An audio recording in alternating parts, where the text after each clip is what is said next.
Bueno, queridos amigos de La Vida Color de Libros, hoy le damos la bienvenida a nuestro invitado especial, y además en un lugar maravilloso del que ya vamos a hablar. ¿Y por qué nos convoca acá? Porque obviamente es un lugar que tiene que ver con la esencia de este libro que compartimos, y nuestro invitado es Carlos Hernández. ¿Cómo estás? Muchas gracias por la invitación, espléndido, divino, la verdad que pasando por un momento muy importante en el año, en un lugar tan importante como es el que estamos realizando la entrevista. Bueno, contemos, si bien este lugar obviamente tiene que ver con la música, nosotros estamos en un programa que habla de libros esencialmente, pero en este caso este libro está muy ligado con el mundo de la música, y yo desde que llegué acá te debo decir que estoy maravillada mirando. Bueno, realmente hay toda la historia de nuestra música, del teatro, en este museo de Agadu. Detrás de esa cámara a la que estoy mirando y que nos está enfocando a los dos, hay ni más ni menos que una camisa que perteneció al mago Carlos Gardel, así que es un lugar muy mágico. Es muy místico, sí. Y es un lugar en el cual yo salía de trabajar rápido sobre las 5 de la tarde y me venía para acá y me internaba ahí entre los libros y los CDs, mucho material informativo en cuanto a diarios y revistas. Y fue un puntapié muy importante a la hora de empezar a verificar información para lo que a la poste fue la música tropical en primera persona. Este libro llega, bueno, vos en el libro relatás cómo comenzaste a contactarte, sobre todo con la figura, ¿no?, de Gerardo Nieto, a quien vos querés poner en un lugar de referente, que lo es sin duda, ¿no?, desde su lugar de músico. Pero hay un montón de anécdotas que vas desgranando al comienzo del libro, aparte de la forma en la que está narrado, porque está narrado por su parte en primera persona, pero vos también, y haces hincapié en eso, que con otro tipo de caligrafía haces tus anotaciones, ¿no?, sí, del libro, de lo que refiere a tu visión de todo esto que se relata por acá, que tiene que ver por un lado con la música, pero por el otro lado también con esta historia reciente de todos, ¿no? Porque estábamos hablando recién antes de empezar la nota, que yo nací en el Cerro, que soy del Cerro, que obviamente Gerardo Nieto también habla a lo largo de su niñez, de su crecimiento y de la actualidad, porque él sigue viviendo por allá. Yo no, estoy viviendo en otro lugar, pero tengo las raíces en ese barrio, de parte de la historia, ¿no?, de la ciudad de Montevideo, en este caso, como es el barrio. Y cuán importante es el momento en el cual vos narrás una anécdota que me gustaría arrancar por ahí para meternos en el libro, respecto a un día que quisiste hacerle una nota a Gerardo Nieto en determinado lugar, sí, y te dijeron como que la figura de Gerardo no daba para eso. Y eso habla de cierto estigma que a veces ha tenido la música tropical, que puede ser que en parte sí lo siga teniendo, ¿no?, referido a desconocimiento. Sí, y fue también empezar a investigar por qué a lo largo de este relato y del libro y de la música tropical, esta persona llegó a pensar que Gerardo Nieto no era para el ambiente de un pub en el barrio del Buceo. Entonces, claro, como que empecé a juntar el rompecabezas años después, ¿no?, porque esto fue en el 2014, claro. Y el libro, cuando lo empezamos a repasar para a punto de enviarlo a la editorial, ya estábamos a principios de este año. Entonces todo ese relato se dio porque, sí, en cuanto a la anécdota que vos decís, estábamos en un restopado haciendo un ciclo de entrevistas que yo le hacía referente de toda la cultura, de todas las áreas, y habíamos iniciado en este lugar con público en vivo. Se transmitía para Radio Imparcial, la 1090M. Y cuando presento el listado de referentes que iban a venir en el mes de agosto, mira, dice D'Angelo sí, Fattoruso sí, no, pero Gerardo Nieto no es para este ambiente. Yo no lo conocía, entonces me pareció una forma discriminatoria de decirme que no, porque no era, mirá, me reservo, pero no, me estaba diciendo que no era para ese ambiente. Se lo comenté al propio Gerardo un tiempo largo después, y me pareció como que podía ser el inicio de este libro, contando cómo se dieron todas las instancias. Inmediatamente que pasó esta situación me fui, y ahí ya arrancamos el mercado agrícola de Montevideo, un ciclo que duró 2 años, divino, todos los miércoles ahí. Y Gerardo no había podido ir al restopado por esta razón. Ahora, sucede que yo lo pongo entre la espada y la pared a este señor y le digo, mira, el ciclo de entrevista lo manejo yo, Gerardo va a venir. La cuestión fue que al final no puede ir, y yo lo recalco en el libro. Para mí fue una energía negativa que lo rodeó y hizo como que Gerardo no pudiera ir. No en vano, a las 12 del mediodía del sábado, cuando el programa salía por la radio, Gerardo estuvo ahí. Y lo que sucedió ahí fue inolvidable. Porque más allá de que él estaba cansado de haber trabajado toda la noche, de haber hecho el esfuerzo para estar en la radio, en la zona del centro, empezamos como a sentir una mística, una magia, una química entre los dos, porque el relato de él me atrapaba. Y me llevaba a un lugar de un momento en este país que ya no estaba más. Y veía puntos en común entre su vida y mi vida, más allá de que somos 11 años de diferencia, pero veía que sus imágenes, sus recuerdos estaban reflejados en los míos. Entonces, hasta nos emocionamos, porque en ese momento hacía poco había perdido a mi papá y él también, ya hacía muchos años atrás, pero lo trajo al recuerdo y se emocionó, y yo también. Fue todo muy lindo y me pareció que la gente debía de verlo, observarlo, una entrevista desde ese enfoque. Por eso un año después lo invito al mercado agrícola y ahí la gente lo comienza a abrazarlo, a darle besos, a darle una motivación en palabras que era impresionante. Entonces yo me preguntaba, ¿quién están saludando? ¿Al referente, al artista, al músico?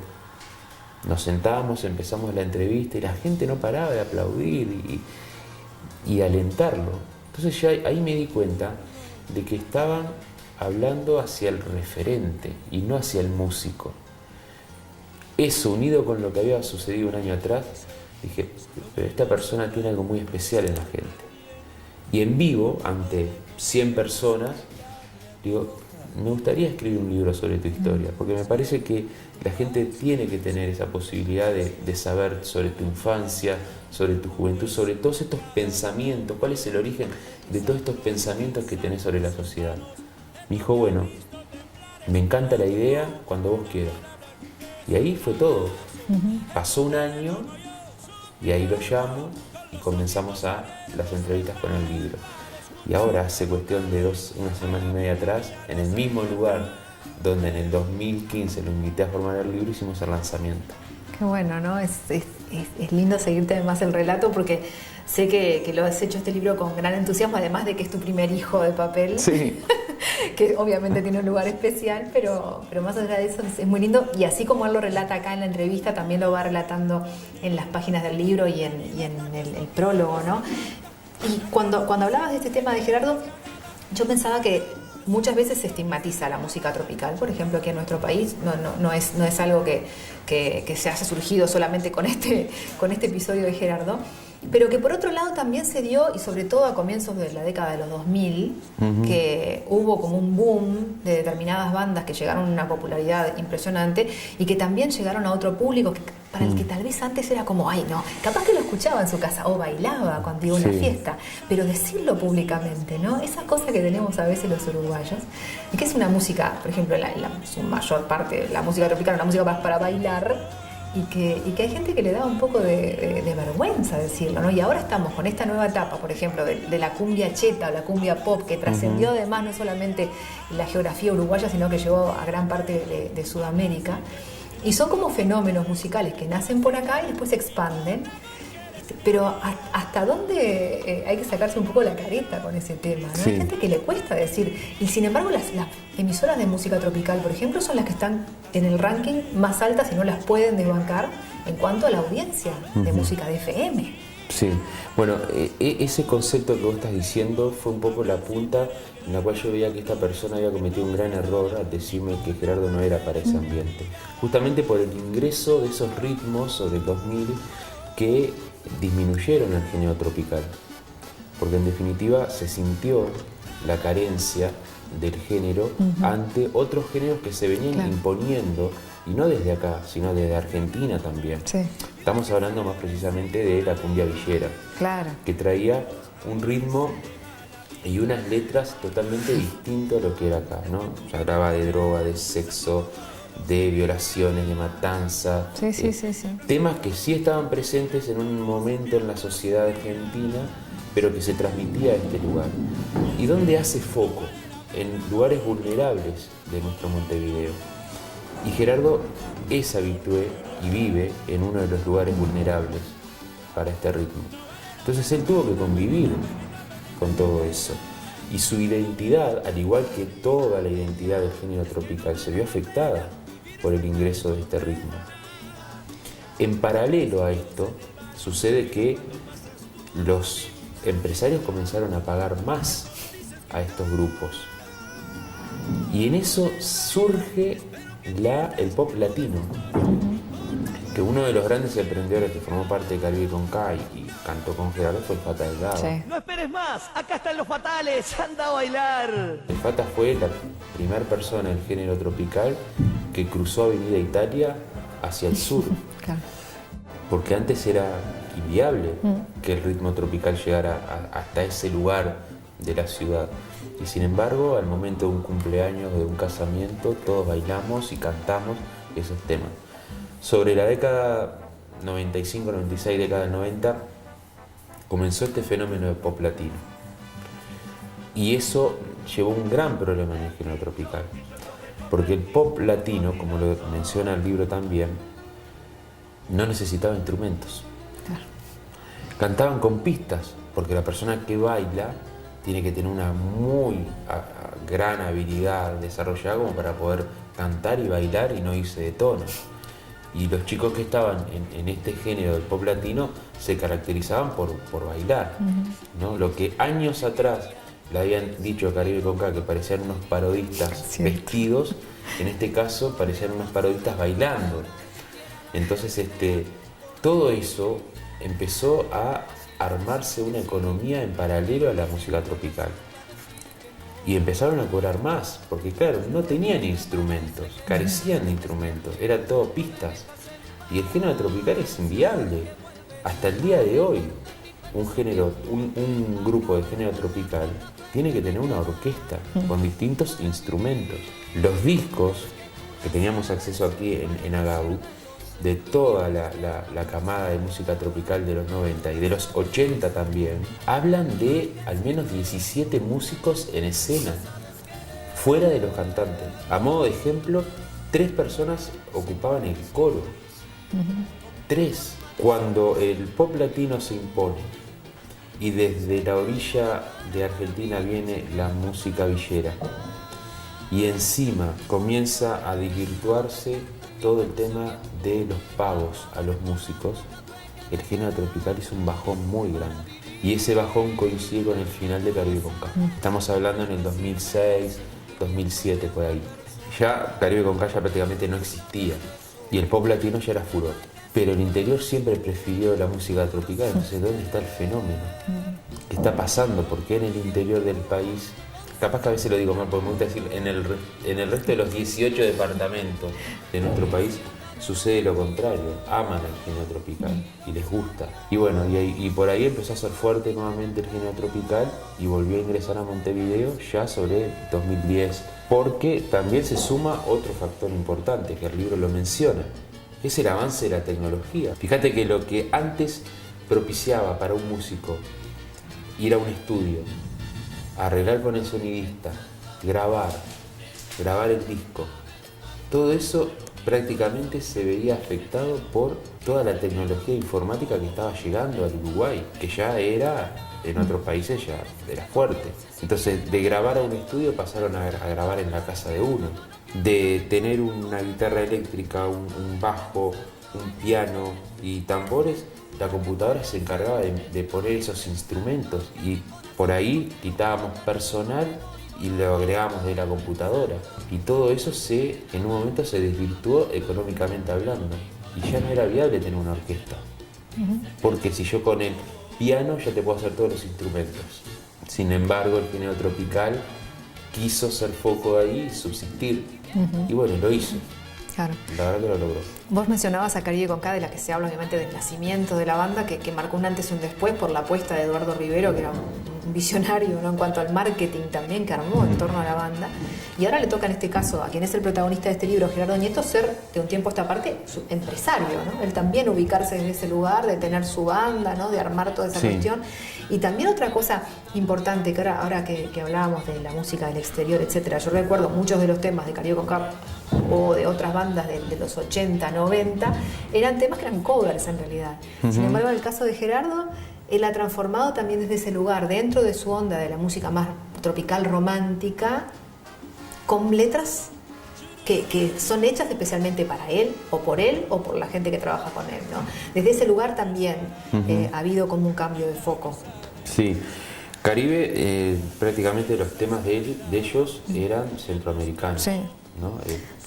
Tenían esa gran base de temas centroamericanos. En una época en la, perdón que te corte, en una época en la que tampoco había tanto acceso como ahora, que escuchás obviamente No, claro. el tema original del músico enseguida, ¿no? En aquel Por momento supuesto. demoraba en que llegaba y se editaba por ahí el disco, no sé, de un Marc Anthony en sus comienzos o de quien fuere, Sí, sí, sí. ¿no? Pero ahora como que es toda la inmediatez, por eso tiene mucho más valor también el trabajo propio del Sí. artista.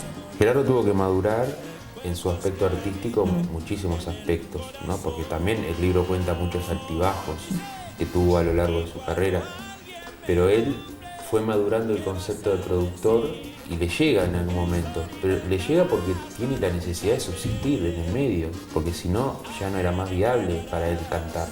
Y como él dice, yo amo y no sé hacer otra cosa que cantar porque siempre desde chico me dediqué a lo mismo. Él tuvo que madurar ese concepto y convertirse en su propio productor. Ahí es el salto cuando él deja la auténtica y definitivamente comienza a hacer su propio grupo. Bueno, y al día de hoy es así. Tiene su propio grupo con una gran base de temas románticos porque él es melódico. Algo que tenía mucho Caribe con K, por ejemplo, era que cada cantante se identificaba con una forma de cantar y un subgénero dentro del género, ¿no? Por ejemplo, Gerardo era melódico. El Fata Delgado, por ejemplo, era más pachanga, que no se adaptaba. Entonces, el Fata siempre lo dice y en el libro está también. A mí no me atraía el ritmo de Gerardo, de Miguel Ángel Cufós, me opacaba, entonces yo debía de salir a buscar otras cosas. Y yo veía que el público se identificaba más con lo melódico en lo tropical y no tanto con la pachanga. Y ahí surge la idea de formar Los Fatales y demás. Pero sí, Gerardo es un cantante melódico que le gusta la salsa centroamericana y sus temas prácticamente van por ese lado. ¿Este primer libro te ha dejado con ganas de hacer a otros referentes, aunque no sean del mundo de la música, ¿no? Porque hoy hablabas, por ejemplo, de D'Angelo en este ciclo de entrevistas. Sí. Pero ¿cómo ha sido la experiencia para vos al momento de ponerte a redactar el libro, de llevar a letras esas palabras que escuchaste?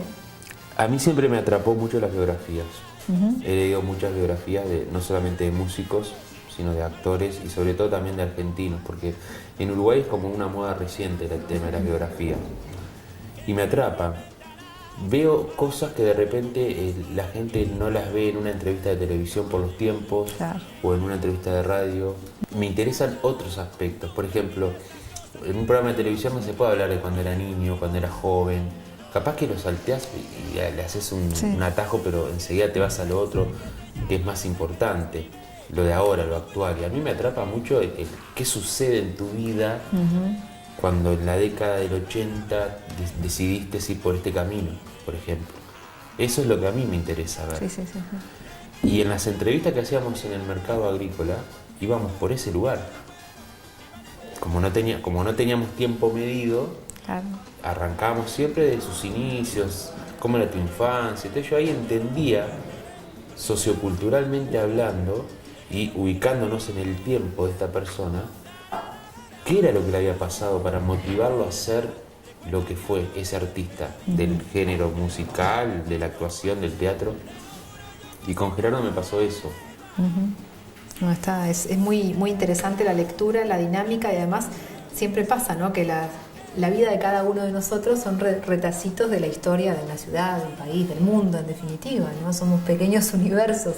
Entonces está bueno por ahí ahondar, como lo has hecho en la vida de Gerardo Nieto, en este caso como un referente de la música tropical en nuestro país, para ir armando esa enorme colcha de retazo, ¿no? de historias. Está muy bueno. A mí me conmovió mucho la primera parte porque te lo decía y lo comentaba también al principio, que me toca en cuanto a las raíces de una parte de Montevideo en la que también me crié, ¿no? Y esas historias, si bien él nació unos años antes que yo, pero las he escuchado también por parte de mi padre, de mis abuelos que trabajaban en el frigorífico y ese tipo de vivencias, ¿no? Así que está bueno. Que viva la lectura y que viva la escritura. Bueno, felicitaciones y esperamos que sigan llegando los hijitos de papel. Ahora en este momento hay que disfrutarlo, ¿no? Y seguir promocionándolo, y por eso estamos acá en La Vida Color de Libros haciendo esta nota y agradeciéndote, Carlos, por la deferencia y por habernos traído también a este lugar maravilloso que es el Museo de Agadu, que está realmente divino y que nos mete también de lleno. Están viendo también ustedes allí en imágenes, en este mundo fantástico de la música. Porque me pareció que tendría que ser una entrevista especial, en un lugar especial. Sí. Y yo decía, bueno, pero si es un lugar especial, quiero que sea Agadu, porque bueno, me abrió las puertas siempre, me quedaba hasta el último segundo que se tenía que ir alguien, me iba yo. Ahí están los muchachos que lo pueden verificar. Y era muy especial venir acá, siempre me sentí cómodo porque me revolvía entre los CDs y esto y lo otro, y dije, bueno, hasta que sea acá. Muy bien, nosotros entonces seguimos compartiendo estos pedacitos de historias aquí en La Vida Color de Libros. Mi foto no estará en la mesa de luz, tal vez tires las cartas que te he escrito, saldrás con tus amigas a bailar, serás una mujer en libertad. Las cosas en común que vivimos tú y yo no se olvidan de un día para el otro. Momentos tan bonitos del amor.